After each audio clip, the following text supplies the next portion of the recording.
무라카미 하루키 좋아하시나요? 그의 작품 중에서도 가장 복잡하고 또 가장 매력적인 미로로 불리는 소설이 있죠? 바로 태엽 감는 새 연대기입니다. 오늘 저와 함께 이 거대한 미로 속을 한번 탐험해 보시죠. 아니, 고양이 한 마리가 없어졌을 뿐인데 이게 어떻게 한 나라의 어두운 역사까지 파고드는 이야기가 될 수 있는 걸까요? 정말 궁금하지 않으세요?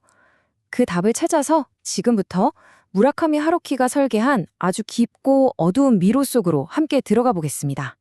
자, 이 거대한 이야기의 시작은요, 의외로 아주 소박합니다. 우리 주변에서 흔히 볼 수 있는, 어쩌면 바로 나 자신일 수도 있는 한 평범한 남자의 이야기에서부터 출발하거든요. 그런데 그의 세계에 아주 작은 균열이 생기기 시작합니다. 이 남자의 이름은 오카다 도루, 30살이고요. 지금은 딱히 하는 일 없이 집에 있어요. 얼마 전에 회사를 그만뒀는데 뭐 대단한 이유가 있었던 것도 아닙니다. 그냥 조용한 일상을 보내는 정말 평범한 사람이죠. 그런데 그 평온했던 일상이 하나씩 어긋나기 시작해요. 첫 번째, 아끼던 고양이가 사라집니다. 그리고 두 번째, 정체를 알 수 없는 여자한테서 아주 기묘한 전화가 걸려오죠. 그리고 마지막, 결정적으로 아내인 구미코마저 감쪽같이 사라져버립니다. 모든 것이 갑자기 미스터리 속으로 빠져드는 거죠. 자, 그럼 이제 도루는 사라진 아내와 고양이를 찾아야겠죠? 그런데 말이에요. 이 소설이 정말 대단한 건 이 단순해 보이는 찾기가 전혀 다른 차원의 질문으로 이어진다는 겁니다. 바로 나는 누구인가 하는 질문으로요. 그러니까 아내를 찾는 이 여정은 곧 자기 자신을 찾아가는 여정이 되어버리는 거예요. 나는 아내에 대해 뭘 알고 있었지? 아니, 그 전에 나는 나 자신에 대해선 또 뭘 알고 있었나? 이런 근본적인 질문들을 스스로에게 던지기 시작하는 거죠. 이게 바로 철학에서 말하는 실존주의와 맞닿아 있는 지점입니다. 좀 어렵게 들릴 수 있는데 쉽게 말하면 이런 거예요. 인생에 정해진 답은 없다. 그러니 네가 직접 너의 의미를 만들어가야 한다. 뭐 이런 거죠. 태어날 때부터 정해진 나라는 건 없다는 생각입니다. 그래서 오카다 도루가 하는 선택을 보세요. 사회는 안정적인 직장에서 높은 자리로 올라가 라고 말하죠. 하지만 도루는 어때요? 회사를 그만두고 집에서 스파게티면을 삶고 셔츠를 다려요. 남들이 보기엔 별거 아닌 일이지만 도루에겐 이게 바로 사회가 정해준 성공이 아니라 자기 자신만의 진짜 삶을 살아가는 방식인 겁니다. 정말 중요한 선택이죠. 자, 지금까지는 오카다 도루라는 한 개인의 내면을 들여다봤는데요. 이제 카메라를 쭉 뒤로 당겨서 줌 아웃을 한번 해보겠습니다.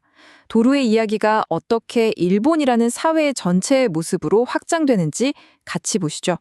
소설에 이런 구절이 나와요. 도루가 거리를 보면서 생각하는 거죠. 내 또래 남자들은 많은데 왜 다들 똑같이 회사 배지 달고 경제신문만 들고 있지? 바네일런 티셔츠를 입은 사람은 자기밖에 없는 거예요. 이 짧은 문장 하나로 무라카미는 개성 없이 획일화된 당시 일본 사회, 특히 그 셀러리맨들의 세계를 날카롭게 꼬집고 있는 겁니다. 이게 바로 무라카미가 그의 유명한 계란과 벽 연설에서 말했던 것과 똑같은 구도예요. 거대하고 단단한 벽, 즉 시스템이 있고요. 그 앞에선 너무나 연약해서 깨지기 쉬운 계란, 바로 우리 개개인이 있는 거죠. 이 소설은 바로 그 계란이 벽에 맞서는 이야기라고 할 수 있습니다. 그런데 이 시스템이라는 벽, 그 표면을 한꺼풀 더 벗겨내면요. 그 밑에는 훨씬 더 어둡고 깊은 게 숨어 있습니다. 바로 일본 현대사가 애써 외면해 온 치유되지 않은 과거의 상처, 역사의 트라우마입니다. 무라카미는 실제로 그의 아버지를 통해 전쟁 이야기를 들으며 자랐다고 해요. 그리고 이 소설을 쓰기 위해 만주에서 있었던 노모난 사건 같은 끔찍한 역사적 사실들을 직접 파고들었죠. 그는 잊고 싶은 혹은 억지로 잊어버린 이 국가적인 기억이 여전히 현재 우리 삶에 영향을 미치고 있다고 본 겁니다. 그리고 그 거대한 역사의 트라우마는 마미야 중이라는 한 인물의 목소리를 통해 생생하게 전달됩니다. 이분이 겪은 이야기는 정말 끔찍한데요. 전쟁 중에 마른 우물 안에 던져져서 죽음의 문턱까지 갔던 경험을 들려주거든요. 캄캄한 우물바닥에서 그는 자기 자신이 누구인지, 살아있는 건지 죽은 건지조차 알 수 없는 상태, 즉 존재의 감각 자체를 상실했다고 말합니다. 자, 우물이라는 단어가 나왔죠? 바로 이 우물이 태엽 감는 새 연대기를 관통하는 가장 중요하고 가장 강력한 상징입니다. 현실과 비현실, 의식과 무의식을 연결하는 통로, 바로 그 자체죠. 그래서 주인공 도르도도 동네에 있는 마른 우물 속으로 직접 내려갑니다. 이 행위는 단순히 물리적인 이동이 아니에요. 자기 자신의 내면, 그 깊고 어두운 무의식의 세계로 다이빙하는 것과 같습니다. 거기서 그는 자기 삶의 미스터리와 마주하게 되는 거죠. 재밌는 건 작가인 무라카미 하루키 스스로도 자신의 글쓰기 과정을 바로 이 우물에 비유했다는 점입니다. 그는 이렇게 말했어요. 내 일은 어둠 속으로 지하실 맨 밑바닥까지 내려가서 스위치를 찾는 겁니다. 그리고 반드시 다시 돌아와야만 하죠. 작가에게 글을 쓴다는 것 자체가 바로 이런 위험한 여정이라는 뜻이겠죠. 자, 보세요. 우리는 고작 고양이 한 마리 찾는 이야기로 시작했는데 어느새 한 남자의 정체성을 넘어 일본의 역사, 그리고 무의식의 깊은 우물까지 함께 여행했습니다. 정말 엄청난 여정이었죠. 그렇다면 이 기묘하고 복잡한 이야기가 결국 우리에게 말하려는 건 대체 뭘까요?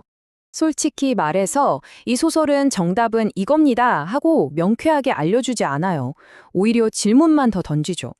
하지만 바로 그 점이 이 작품의 진짜 힘입니다. 명확한 답 대신 혼란스러운 우리 삶의 모습 그 자체를 거울처럼 비춰주기 때문이죠. 이 소설에 대한 수많은 해석 중에 저는 한 레딧 유저의 글이 마음에 와닿더라고요. 그는 이렇게 말합니다. 무라카미가 이 모든 기묘한 장치들을 통해 보여주려는 진실은 삶의 답은 없을지도 모른다. 하지만 우리는 그럼에도 불구하고 계속해서 의미를 찾아 나아가야만 한다는 것이라고요. 답을 찾는 결과가 아니라 찾아가는 과정 그 자체가 중요하다는 거죠. 생각해보면 소설 속 인물들은 다들 어딘가 망가지고 암울한 삶을 살아요. 하지만 공통점이 있죠. 그럼에도 불구하고 모두 어떻게든 계속 살아간다는 겁니다. 어쩌면 혼란스럽고 의미 없어 보이고 외로운 게 우리 삶의 본 모습일지도 몰라요. 하지만 가장 중요한 건 그럼에도 불구하고 그냥 버티고 나아가는 것. 그것이 이들을 그리고 우리를 연결하는 유일한 힘일지도 모릅니다. 그래서 이 소설은 마지막으로 우리에게 이런 질문을 던지는 것 같습니다. 당신의 우물 밑바닥에는 무엇이 있나요? 라고요.